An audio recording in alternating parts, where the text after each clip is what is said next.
Yes, I'm Ellie Gibbs. I'm the marketing manager at Team Junkfish. I'm Adam. I'm a director at Junkfish. It is a top-down nautical prohibition game. It's a roguelike. The aim of the game is to travel through American Prohibition years and buy and smuggle and sell as much prohibited alcohol as possible to make the most amount of money as possible during the Prohibition years. We do a kind of internal game jam process where it's going to come up with new ideas. We try doing some game jams every now and again to come up with some new ideas. We have people that they pitch games, and then we play them, prototype a few of them, and it's like the ones that we like. So it kind of came out of one of the game jam ideas where we want to make a roguelike nautical games in the Prohibition era. So we tested a few ones. We're like, let's try this one. Yeah. Yeah, I think the initial game jam version was a bit more arcadey. Was missing a bit more simplistic and didn't have the features the final game has. But overall, the theme of the game stayed the same, and we're still aiming for a kind of roguelike game. So in fact, that kind of stayed intact. So the team did have to do.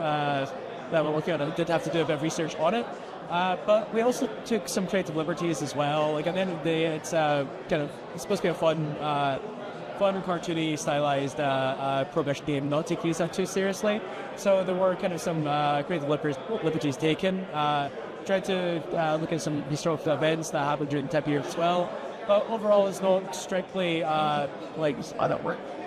we're not being too strict with that. It's a stylized game.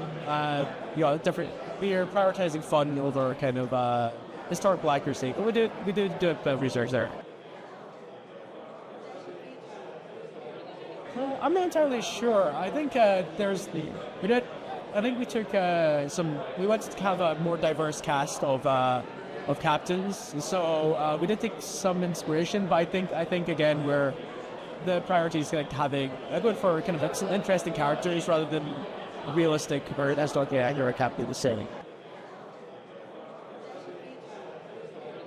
The animals, that's kind of fun. Adopt pets, and they'll have different skill buffs and stuff, but it's a randomized, so it depends on how lucky you are, which one you get. So in the game you can essentially manage your crew, hire and fire crew.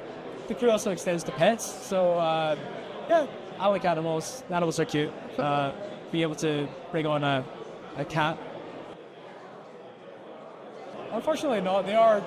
We go to sheep. Yeah. maybe in future games, but we would all like to have animals. Sure. I think with roguelikes, kind of a lot of them are basically hack and slash gameplay. Quite fast-paced, fast-paced hack and slash gameplay.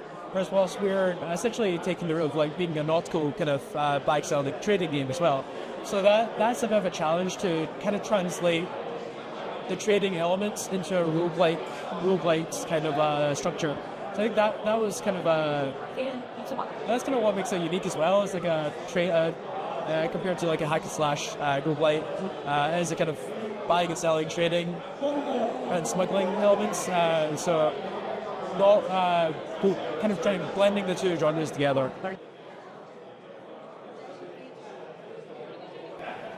Overall, events has been our biggest thing. Getting as many people seeing the game as possible.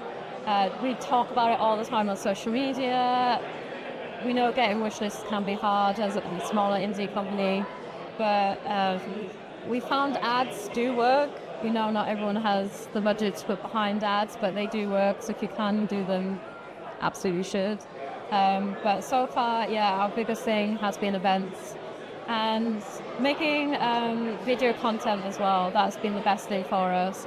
We do a lot of static images and stuff, but what people engage with is actually seeing the gameplay more than anything. So just playing your own game and filming it, that's the best thing you can do.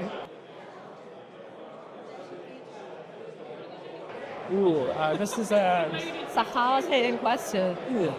this games industry is went through a lot in the past year. Even towards the end of last year and this year, I think it's pretty well known. Like a lot of the changes in the industry, a lot of the layoffs. So things like the cost of living increasing. That's kind of changing everything and causing a lot of disruption.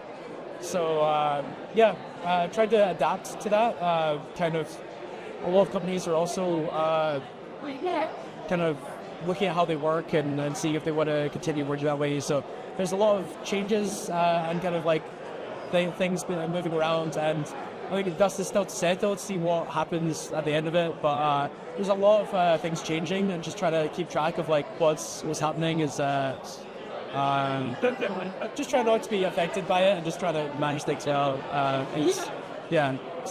Try to keep aware of the trends, the changes. It's also a bit more difficult to get funding, I think, this year, just because of the cost of that. I think people want to take less risks as well right now, so it's, as you said, harder to get funding and get someone to take that gamble on you as well. Mine would be searching for shipwrecks. I really like the gamble nature of trying to find ship upgrades or even just like a massive cash boost. And there's even like little missions as well, and I like that to help guide you through the game a bit easier as well. So that's my favorite part. I just like the general how active the world is. Like when you sail around, there's like cars moving around, there's ships. Like it's quite chaotic, but it's quite lively. Like when you watch it, there's a lot happening. So it's quite even if I'm not like playing too like strictly, I don't know if that's a good word. If I'm not playing if I'm playing like easier, just trying to go for a more relaxing playthrough. Just seeing how active the world is, kind of is quite nice.